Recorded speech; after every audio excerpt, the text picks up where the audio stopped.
Welcome to the first and what I hope to be a long-running series of NetRunner commentary. We have for you tonight a Weyland Corporation versus a criminal runner, and let's get to the game. So both players are drawing their opening hands right now. Corp is looking at his. Looks like he has a hedge fund, a private security force, a scorched earth, a melange mining company, and a posted bounty. No ice. That's going to be real tough for him. He has two agendas, can't defend either of them, and so he is choosing to mulligan here. That's one situation you don't want to find yourself in as the corporation. When you have no ice, the runner has free reign to dictate the entire game. You know, you're going to have no idea of what's coming up, and it's never going to be an agenda because you can't protect your R&D. So if that card's an R&D, the next card in R&D is an agenda, so the runner's going to score it. If it's a trap, he's going to trash it. You're never going to see the cards you want to see unless they're ice, and the runner's already going to know what they are. And then there's the risk you have agendas in your hand, which he had. So he's going to redraw. But when you have two agendas in your hand, you know, runner runs 4 times one turn, he's bound to pick one up. It's just kind of the nature of the odds. He draws back to an aggressive secretary, a chum, a gross branch, a melange, and another chum. I apologize for any frame rate issues. This is the first time I'm doing this, so we don't have the best pixel count, it looks like, and the frame rate drops a couple times. First card he draws into is a Project Junebug. So he still, after the mulligan, has no way of defending HQ or R&D. We'll see if that comes back to haunt him. He decides to draw again, draws into a hedge fund, plays it immediately, gets his 5 credits for Weyland's ability, 4 credits for the card, and then 1 for Weyland. And he looks at his hand, not really a ton of great options here. So he's either going to drop a trap or the melange. There's no reason to drop the chum, and he chooses to drop the melange. So play passes to the runner. You can see he has 2 short gambles, a special order, an armitage, and a forged activation orders. Unfortunately, Corp has no ice for the forged activation orders. So he runs R&D, trashes the first card. Couldn't tell what it was. Looks like it's a melange. Runs R&D again. Scores. Runs R&D again. That was a hostile takeover. So there's what happens when you can't protect R&D. You lose your traps, you lose your agendas, and the runner now knows what that next card is. And he even gets to run on HQ, sees the chum, so now he knows that's sitting there too. So, right now, the favor is all on the runner's side. We'll see if his luck changes. He draws into an ice wall, plays the ice wall, followed by the chum. Good little combo there. The chum can scare the runner off because he doesn't know what's coming after it, and then you can ice wall next when you think he's got something. Let's see what comes up. I'm still debating on what to do with all 3 of those traps and that one chum. That one chum is still useless, and his R&D is still unprotected. So we're going to see what he decides to do with all that.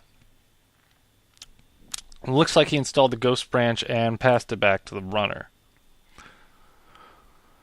Runner still has both short gambles in his hand, which is kind of interesting. Surprised he didn't play those as fast as he could to make sure he got the credits and didn't get hit by any nasties like a Scorched Earth. Doubt the Corp would do it just to discard cards, but you never know. So it looks like he's searching for something to break the ice wall. He gets a corroder. You have to imagine he's going to play on the next action. That's a great card for him to get because it's cost 1 to break that ice wall, and even though he doesn't know it, it's only going to cost him 2 with that chum. He can pretty much ignore the chum because he pays 1 to bump the corroder up 1 strength and then 1 to break the ice. Plays that second short gamble and passes it back to the runner, or the corporation. Corp draws into yet another trap, an aggressive secretary. That would be his second. So he still has no ice to protect R&D. Somewhat surprised the runner didn't run R&D. He could have gotten that trap, be another trap down. But sometimes you wonder if it's an advantage or a disadvantage for the Corp to draw traps. And when they're drawing traps, they're not drawing ice, so sometimes it's a good thing. Corp goes ahead and advances the Ghost Branch. Let's see what the runner does here. He installs his corroder. Surprised he didn't run that. He runs the risk that that's a posted bounty and the couple scorched earth can kill him. So now he sees the chum. He should be undeterred by that, considering he only has to pay a couple credits, and he'll get them back as criminal. So he can pretty much run unabated on HQ every turn. He grabs a Project Junebug, discards it. Nice thing to know, because now he knows, hey, there's a chance that Ghost Branch is actually a Project Junebug. So he can't really run on that until he has a full hand of 6 cards. Takes credits from that Sure Gamble. Draws into, couldn't tell what he drew into, and passes it back to the Corp. Corp draws a wall of static, so he's finally getting ice to play with all of his cards. Let's see what he does. The 2 aggressive secretaries I feeling are sitting in his hand for a while. You know, the Ghost Branch is nice. He has the runner thinking maybe it's a posted bounty. The runner's going to have to consider all game, so if he's ever sitting on 6 credits, the runner has to think about it. And he installs another chum in front of the previous chum. Oh, and the runner runs on R&D and gets a posted bounty. That hurts. And he makes a second run and grabs a priority requisition. This is why you have to put something in front of R&D to deter them. If you don't, they're just going to kind of sneak away with things you don't want them sneaking away with. He installs a ninja, which was the card he drew, and then passes it back to the Corp. Corp reses Melange. I couldn't see what he drew into.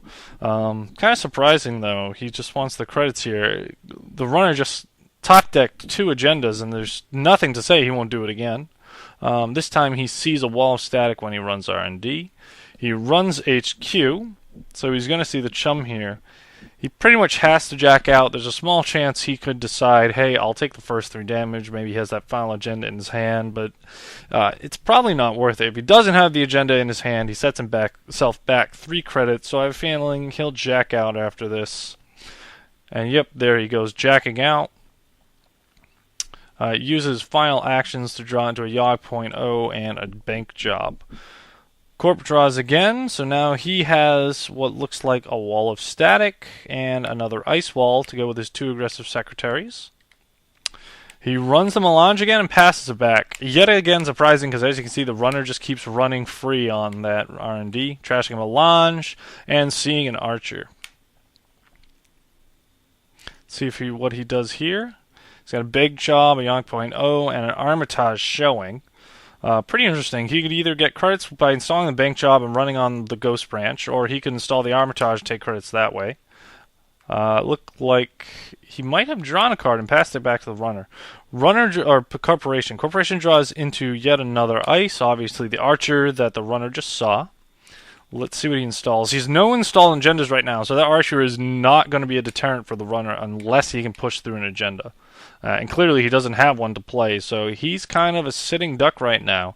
He has the means to defend against the runner, but the runner has the corroder out to break through all of his ice that aren't chum. Couldn't tell what he installed there. He installs an aggressive secretary on the outside, pass it back to the runner. Runner runs on the aggressive secretary, sees it, trashes it, so now he knows he's running a lot more traps than just that one Project Junebug. Runs on the Melange Mining Corp, trashes it for 1, always a good play.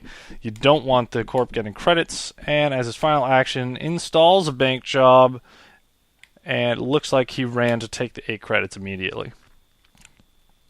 So back to our Corp. Our Corp draws into another Ghost Branch. He's just drawn, it looks like he's drawn half the traps in his deck at this point, and the trap to ice ratio has just been bad. He isn't protecting the traps, so you know the runner isn't getting any reason to run them.